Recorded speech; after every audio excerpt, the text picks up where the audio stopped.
spicy, black pepper, kusbara powder, 7 times of spicy.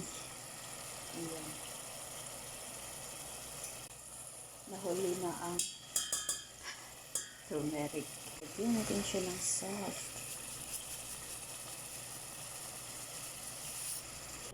Tomato paste. Ito po yung tomato paste, guys. Lagyan natin siya ng tomato paste kasi hindi siya masyado mapula. So, salona po pala itong niluto ko, guys. Salona sa English. Ang kanyang tawag. Maraglaham naman sa Arabic. Iba yung boses ko, guys, kasi inuubo ako. Masakit yung ulo ko. Ayun. Parang iba talaga yung boses ko. Yan po, guys. Maraglaham po ang ating niluto for today. Ang ginawa ko po dito una, yun pa rin lagi.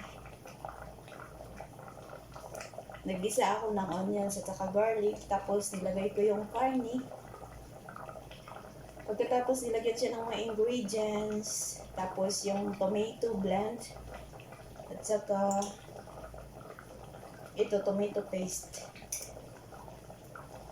Ayan. Tomato paste. Tapos nilagyan siya ng mga powder, kagaya ng kusbara powder, black pepper. Wala kasi kaming yung darsin na wood. Nilagyan ko na rin siya ng darsin na powder, tapos turmeric powder, salt, tsaka yung iba pang mga ingredients, no?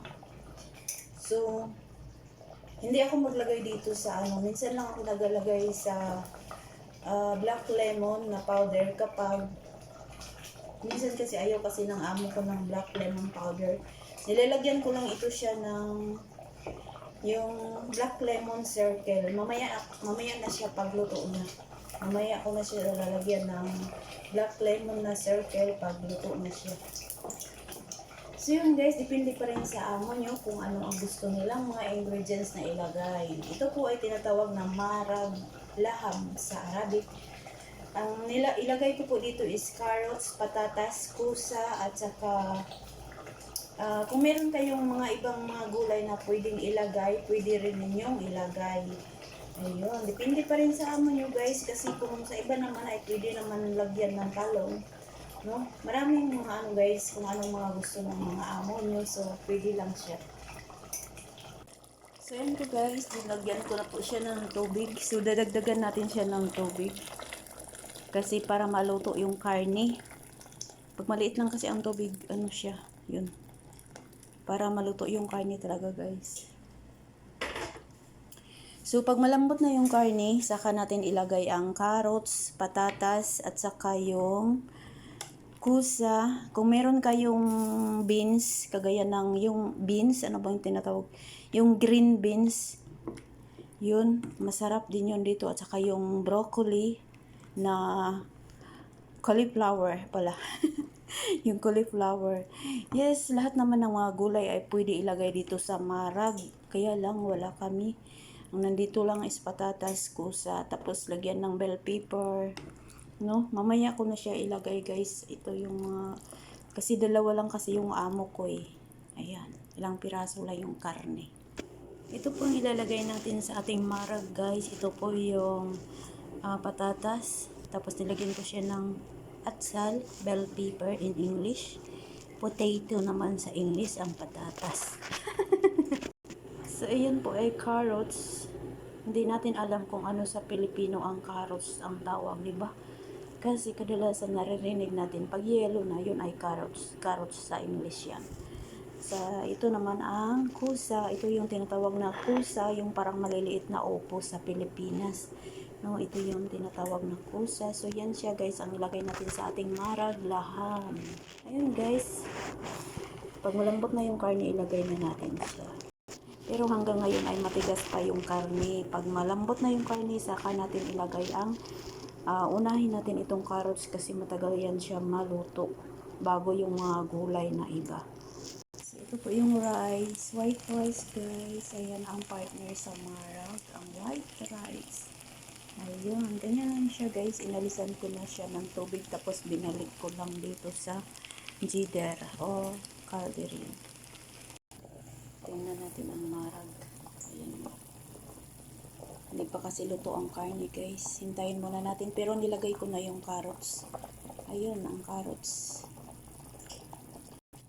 Yan, guys. Lagay natin una ang patatas. Ay, patatas.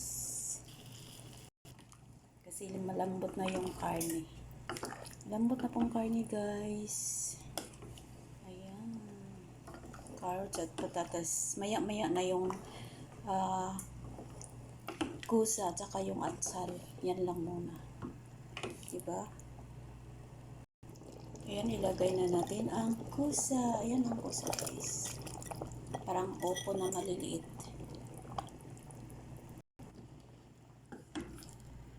Ayan.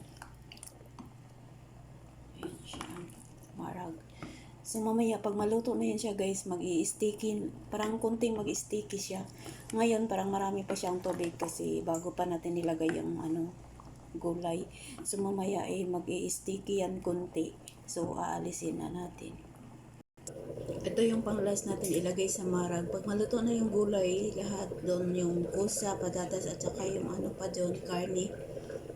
So, pag luto na siya, guys, i-off na natin ang fire. Ito yung ilagay natin. Ayan, kusbara leaves, chili.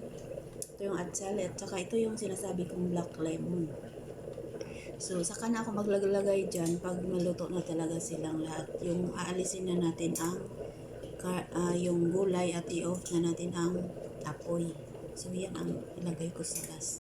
So, yun ay marag, hindi pa po siya luto. Kasi marami pang tubig. Ayan. Ano natin siya. Ayan siya, guys.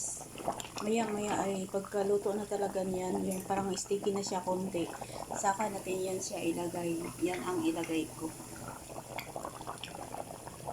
Yan.